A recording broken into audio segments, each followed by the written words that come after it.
تو جب جیسے ہی امام حسن عسکری علیہ السلام نے ایک رات نیمہ شعبان کی رات میں اپنی پھپھی جناب حکیمہ خاتون سے کہا کہ پھپھی جان آج رات ہمارے گھر میں رک جائیے گا، کیونکہ وہ جو 12ویں کے لیے رسول خدا نے وعدہ کیا تھا آج اس کی آمد ہے۔ آج حجت خدا پوری دنیا کے اندر جو عدل و انصاف قائم کرنے والا ہے۔ تو جناب حکیمہ خاتون نے بھی تعجب کیا، سوال کیا، کہا کہ بھتیجے آپ کی کون سی زوجہ سے ولادت ہے؟ کوئی ولادت کے آثار نہیں ہے۔ کہا پھپھی اماں نرجس خاتون کے حجرے میں رہیے گا، آج رات ولادت کی رات ہے۔ جناب نرجس خاتون کہتی ہیں جب آدھی سے زیادہ رات گزر گئی تو میں سوچنے لگی کہ آج رات ولادت ہے بھی یا نہیں ہے، کوئی آثار ہی نہیں ہے۔ کہ میں سوچ ہی رہی تھی کہ باہر صحن کے اندر سے امام حسن عسکری نے آواز دی کہ پھپھی اماں اللہ کے وعدے پہ شک نہ کیجیے گا، آج ہی رات آمد ہے۔ کہ کچھ ہی دیر گزری تھی، میں نے کہا میں تجدید وضو کراؤں۔ کہ جیسے میں وضو کر کے واپس آئی تو دیکھا کہ پورا حجرہ نور سے بھرا ہوا ہے۔ میں نے دیکھا کہ شاید آگ نہ لگ گئی ہو، جب دیکھا تو دیکھا ایک زمین پہ بچہ سجدے میں ہے اور بار بار سجدہ کر کے کہہ رہا جاء الحق وزہق الباطل ان الباطل کان زہوقا، حق آ گیا ہے باطل جا رہا ہے، باطل آیا ہی جانے کے لیے تھا۔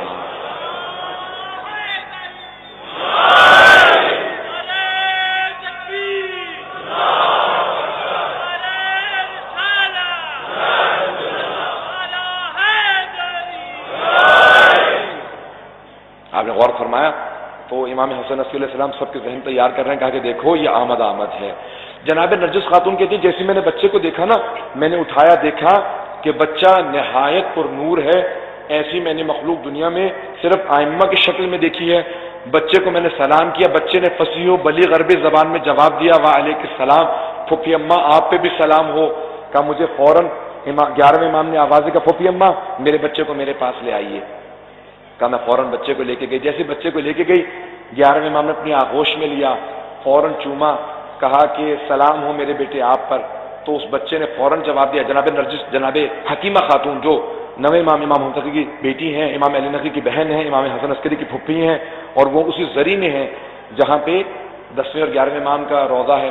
تو انہوں نے کہا کہ میں نے دیکھا کہ فصیح و بلیغ عربی زبان میں 12ویں امام نے کہا سلام ہو میرے جد رسول خدا پہ، سلام ہو میرے جد علی مرتضیٰ پہ، سلام ہو میری دادی زہرا پہ، سلام ہو حسن حسین میرے اجداد پہ، اور پھر سب کے نام لے کے کہا بابا آپ پہ بھی سلام ہو اور مجھ پہ سلام ہو، اس کا خالق کائنات نے اس خاندان کو چن لیا ہے کہ زمین پہ عدل و انصاف قائم ہو جائے۔ کہا جناب حکیمہ خاتون کہتی ہے میں انتظار میں تھی کہ اچانک چاروں طرف سے نور کے پرندے نازل ہونے لگے، میں ایک طرف فوراً گھبرا کے ہٹ گئی، دیکھا کہ چاروں طرف سے دیواروں پہ نور کے پرندے بیٹھے ہوئے ہیں، ایک پرندہ بار بار آتا ہے نور کا، جیسے پرندہ نما ایک چیز ہے، بار بار آتا ہے، 12ویں امام کے کان میں کچھ کہتا ہے پھر چلا جاتا ہے۔ میں بڑی پریشان تھی، اچانک 11ویں امام علیہ السلام نے کہا پھپھی اماں یہ ملائکہ ہیں جو اللہ کی طرف سے آسمان سے نازل ہوئے ہیں، اور یہ جو آپ بار بار دیکھتی ہیں نا کہ کان میں آ کے میرے بیٹے سے کچھ کہتا ہے، یہی جناب جبرائیل ہیں جو کہتے ہیں کہ آپ اللہ کے ولی ہیں، ملائکہ نے آپ کو سلام بھیجا ہے۔ تو یہ پورا کا پورا نظام ہستی رسول خدا کے 12 وصی ہیں، رسول خدا کی آل ہیں، ذریت ہیں۔ تو ہم ایک 12ویں امام کے قائل ہیں جو غیبت میں ہیں۔ امام حسن عسکری نے سارے اذہان کو تیار کیا، بچے کی تربیت سے لے کے جب 5 برس کے ہو گئے مسلسل تعارف کرواتے رہے۔ آپ نے اپنے فریضے کو اسی لیے انجام دینا ضروری سمجھا تاکہ کسی ذہن میں کوئی شبہہ نہ رہ جائے، کبھی کوئی یہ نہ سوچے کہ وہ 12ویں کون ہیں، کب آئیں گے، کیسے ہوں گے۔ کتنی شہادتیں ہو گئیں حضرات، کتنی یعنی گواہیاں ہو گئیں، شہادت سے مراد گواہیاں ہیں حضرات۔ جب ایک مرتبہ 11ویں امام علیہ السلام کی شہادت ہوئی نا تو سب کے سب جو بنی عباس تھے، جو ان کے خلفاء تھے، انہوں نے کہا کہ 11ویں امام کا جنازہ، شیعوں کے 11ویں امام کا جنازہ کس نے پڑھایا؟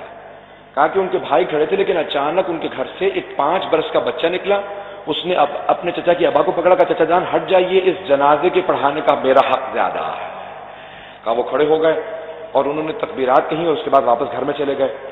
بنی عباس نے فوراً کہا کہ جاؤ جا کے اس گھر کو چھان مارو، اور آج تک یہ بحث ہے کہ وہ ساری کی ساری بٹالین، وہ جو فوج کا ایک دستہ تھا، وہ 11ویں امام کے گھر میں داخل ہوا اور بچے کو تلاش کرنے لگا، بچہ نہ مل سکا۔ وہ کہتے ہیں جب ایک پوری فوج نے تلاش کیا اور بچہ نہیں ملا، اس کا مطلب ہے وہ ہے ہی نہیں۔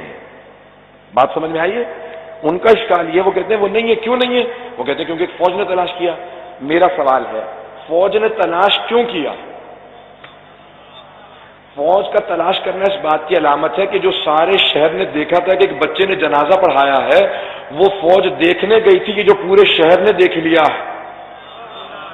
وہ بچہ گیا کہاں ہے؟ سب نے کہا سرداب مبارک میں چلے گئے۔ حضرات، ایک میں یہاں پہ فلسفے کی دلیل کو پیش کروں گا، زیادہ تفصیلات میں نہیں جاؤں گا، اگر آپ کے سمجھ میں آ جائے تو انشاءاللہ تعالیٰ بہت آسان اور سادہ کر کے پیش کروں گا۔ فلسفے کا قانون ہے کہ اگر آپ کسی شے کو تلاش کریں اور نہ ملے تو یہ اس بات کی علامت نہیں ہے کہ وہ شے نہیں ہے، بلکہ اس بات کی علامت ہے کہ آپ کو ملی نہیں ہے۔ چلو میں مثال دے دیتا ہوں۔ میری مثال کے طور پہ یہ انگوٹھی کھو جاتی ہے اسی امام بارگاہ کے اس صحن کے اندر، میں تلاش کرتا رہا ہوں، مجھے انگوٹھی نہ ملے۔ انگوٹھی کا اس صحن میں مجھے نہ ملنا اس بات کی علامت نہیں ہے کہ انگوٹھی یہاں نہیں ہے، بس یہ علامت ہے کہ مجھے نہیں ملی۔ تو حضرات، اس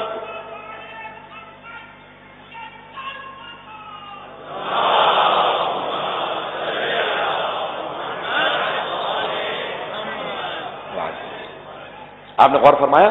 تو فلسفے کا قانون ہے کہ اگر شے کوئی چیز گم ہو جائے اس کو تلاش کرو تو نہ ملنے پہ یہ دلیل نہیں ہے کہ وہ شے نہیں ہے۔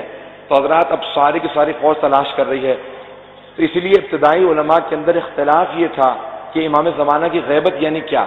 آیا غیبت سے مراد، یہ میں اگلے چند دنوں پہ مولا سے متعلق پیش کرتا رہوں گا مطالب کو، کہ آیا غیبت سے متعلق یہ ہے کہ امام انویزیبل ہیں، یعنی آنکھوں سے اوجھل ہیں، آنکھوں سے غائب ہیں، یا نہیں؟ غائب نہیں ہیں، سامنے ہوتے ہیں لیکن پہچانے نہیں جاتے، کیونکہ غیبت کی اقسام ہے۔ قرآن نے غیبت کی اقسام پیش کی ہیں۔ ایک ہے غیبت کی انسان غائب ہے، آنکھوں سے اوجھل ہے، اور ایک نہیں، غائب نہیں ہے لیکن پہچان میں نہیں آتا۔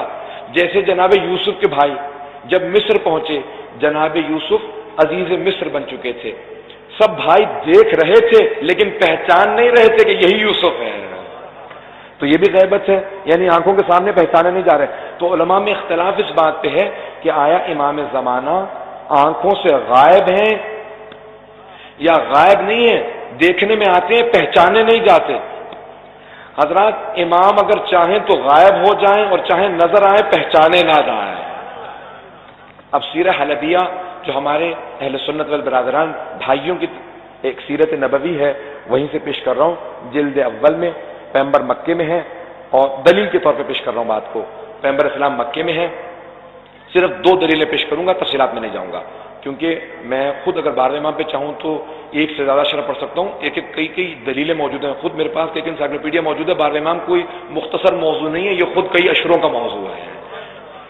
تو کیا کہ 2 دلیلیں پیش کر رہا ہوں۔ تو جناب سیرہ حلبیہ کے اندر الفاظ ہیں کہ جناب ختم مرتبت پہ ام جمیل ابو لہب کی بیوی، وہ کیا کرتی تھی؟ آ کے اذیت کیا کرتی تھی، اجری پھینک دیا کرتی تھی، توہین کرتی تھی پیغمبر اسلام کی۔